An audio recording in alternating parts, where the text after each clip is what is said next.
কোতুলপুরের শিরোমণিপুরের নবীন সংঘের কালী পুজোতে জমজমাট নিরঞ্জন। বাঁকুড়া জেলার কোতুলপুরের অন্যতম কালী পুজোগুলির মধ্যে কোতুলপুরের শিরোমণিপুর তাঁতিপাড়া নবীন সংঘের শ্যামা অনবদ্য আকর্ষণীয় আয়োজন। পুজো কমিটির পক্ষ থেকে জানানো হয়, এই পুজো এবছর 35তম বর্ষে পদার্পণ করল। দুপুর নাগাদ কোতুলপুর বাজার এলাকায় এক বর্ণাঢ্য শোভাযাত্রার মধ্য দিয়ে শ্যামা দেবীকে ঘোরানো হয় এবং রাত্রি নাগাদ শ্যামা মাকে নিরঞ্জন করা হয়। এছাড়াও শ্যামা মায়ের নিরঞ্জনের আগে 450 থেকে 500 জন ভক্তের প্রসাদ ভোগের আয়োজন করা হয়। এই কালী পুজোকে ঘিরে পুজোর কয়েকটা দিন বিভিন্ন ধরনের সাংস্কৃতিক অনুষ্ঠানও হয় পুজো কমিটির তরফে। সর্বশেষ বিভিন্ন বাদ্যযন্ত্রের মধ্য দিয়ে শ্যামা মাকে বিসর্জন দেওয়া হয়। সমগ্র অনুষ্ঠানকে ঘিরে এক চরম উন্মাদনা লক্ষ্য করা যায় কোতুলপুরে। কোতুলপুর থেকে অভিজিৎ মুখার্জির রিপোর্ট, এসএস বাংলা নিউজ।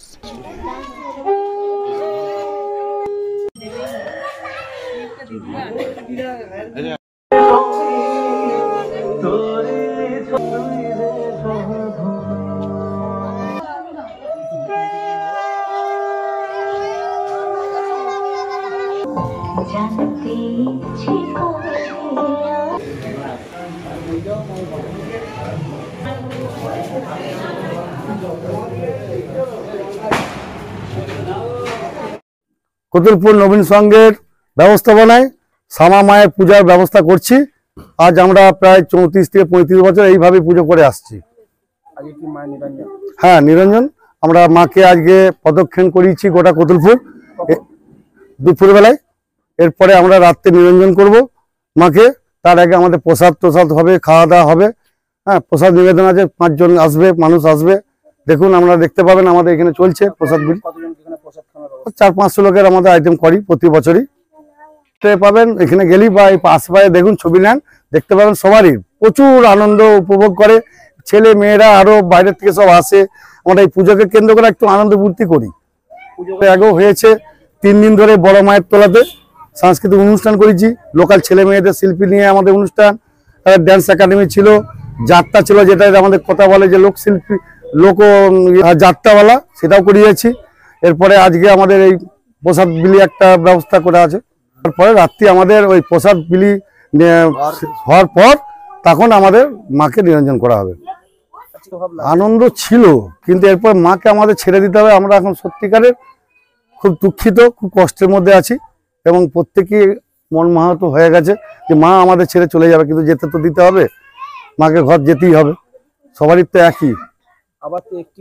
আবার 1 বছর আমাদেরকে অপেক্ষা করতে হবে মায়ের জন্য। এলে আবার আনন্দ উপভোগ করব আমরা। আমার নাম নবকুমার বজবাসী। আমি এই ক্লাবেরই একজন সদস্য, নবীন সংঘ ক্লাবের। আনন্দের মধ্যে তো দুঃখ রয়েছে। আজকে 4 দিন ধরে আমাদের খুব আনন্দ হয়, পুজো হয়। এই পুজোটা প্রায় 30-40 বছর ধরে হয়ে আসছে। এই পুজোতে আমরা সবাই মিলে আনন্দ করি। আমাদের বিয়ে হয়ে গেছে, আমরা শ্বশুর বাড়ি থেকে আসি এই পুজোটায় উপভোগ করার জন্য। এবং আজকে যে মায়ের নিরঞ্জন, সবাই খুব দুঃখিত যে আজকে মা ভাসান হয়ে যাবে, মা ছেড়ে দিতেই হবে মাকে। তো আবার 1 বছরের অপেক্ষা, আবার 1 বছর পরে আবার সবাই আসবো, আবার আনন্দ হই হট্টগোল হবে এবং আবার সাংস্কৃতিক অনুষ্ঠান, সেই আবার মজা হবে। কিন্তু আবার আজ মায়ের ভাসান হয়ে যাবে। আজকে সবাই মিলে গিয়েছিলাম কোতুলপুর শহরে, সবাই মিলে ঘোরা হয়েছে, সবাই মিলে খুব আনন্দ হয়েছে এবং সবাই আবির খেলা হয়েছে, মাকে নিয়ে ঘোরা হয়েছে, খুব মজা হয়েছে। বিদায়ের বেলা ততটাই কষ্ট, মা আসলে যতটা আনন্দ হয়, বিদায়ের বেলাতে ততটাই কষ্ট হচ্ছে যে মাকে এবার আমাদের ছেড়ে দিতে হবে। খুবই কষ্টের যে মা এই 4টে দিন ছিল, খুব আনন্দ করেছি আমরা। এবারে মায়ের ভাসান, মাকে ছেড়ে দিতে হবে, খুব কষ্ট। আমার নাম পরমা মহাপাত্র।